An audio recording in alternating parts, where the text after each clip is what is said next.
With 9/11, it's basically like a centipede with loads and loads of legs. And every single one of those legs has an Achilles heel. Something that says, this doesn't make sense, or this can't have happened because of A, B, C, and D. And the biggest Achilles heel of all is Building 7. Most people, well, whether it's still most people, I don't know, have no idea that 3 buildings fell on 9/11. There was the 2 World Trade Center towers. There was Building 7. So Building 7 was a 47-story steel frame building. And it fell at 5:20 in the afternoon on 9/11, having not been hit by a plane. And if you look at it, you will see the most obvious controlled demolition you will ever see. The first 2.5 seconds of that building falling were in free fall speed, because what was below, as the top fell, had already gone, because it was a controlled demolition. You see every now and again, you see on the news, you see stadiums blown up and big towers come down, and they don't fall over where they can hit other buildings, they fall on their own footprint. It's exactly what Building 7 did. What the official story says, and this is the official government explanation of why Building 7 fell, was because of office furnishings fires, which would never even get close to the heat necessary to destabilize a building. And Building 7 coming down through fire, not even from a plane hit, but from office furnishings, official story, makes it, before and since, in the whole of architectural engineering history, the first steel frame building to fall and collapse because of fire. The University of Alaska, Fairbanks, has produced a report after a 4-year study into asking the question, could Building 7 have fallen because of fire? And they've said, these are academics and engineers and building people, no way could Building 7 have fallen through fire. And so we have a situation where Building 7 was a controlled demolition, quite demonstrably. And you know who told us it was? The owner. He made a big mistake. He was caught with his pants down here. He was interviewed on a PBS, Public Service Broadcasting, documentary about 9/11. And he was describing what happened that afternoon in regard to Building 7. He said, what happened, and I quote him word for word, he said, what happened was, the fire commander came to me and said that Building 7 was unstable. One, that fire commander has never come forward and said, yes, we had that conversation, never happened. And secondly, there's this little matter. First of all, fire officers do not demolish buildings, experts do.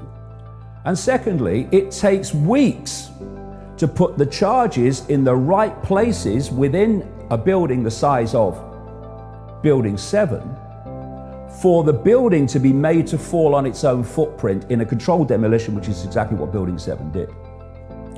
So, first of all, building experts say it's a controlled demolition. And secondly,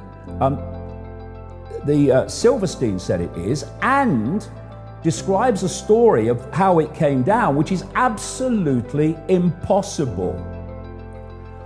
Then you look at the Twin Towers. The Twin Towers fell in free fall speed, a mean figure of about 10 seconds. And the official story is that the towers fell because the weight of the falling debris above was pancaking and collapsing the building below. Well, hold on a minute, I didn't go to a good school, but I am able to work out that when something pancakes there's resistance. So how did both towers fall in free fall speed? Because all the resistance below had gone before the debris above actually was able to strike it. But that's not a problem. Not a problem. You get experts in, building experts, you get them to look through the steel and the rubble, and they'll tell you what brought the building down. If there were charges in the building, they will be able to find that. So it's not a problem.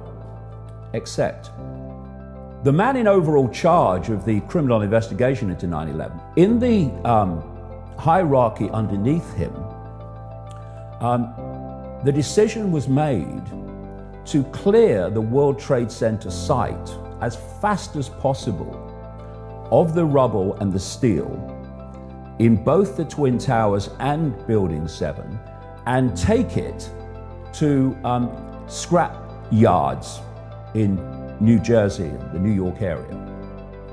And they used GPS tracking for the trucks because they said the contents is so sensitive. Sensitive? When they got it to the scrap yard, they cut the steel up immediately into short lengths, put them on ships and shipped them out to Asia for smelting to become someone's fridge.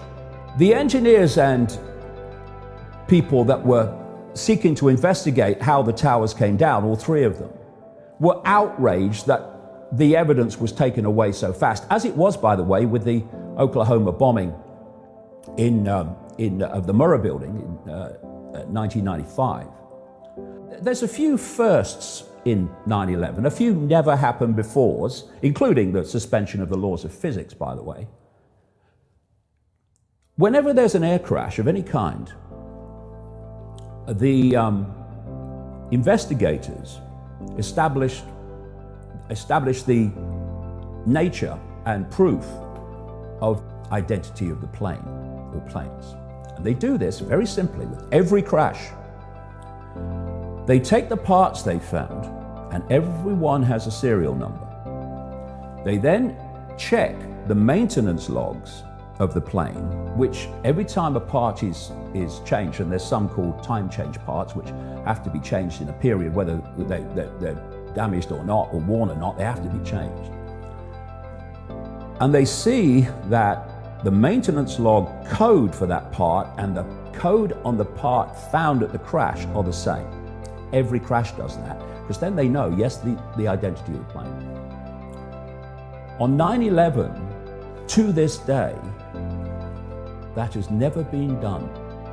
They have never established, in the simplest way possible, that those 4 planes that left the airports were the ones that hit the building and crashed in Pennsylvania.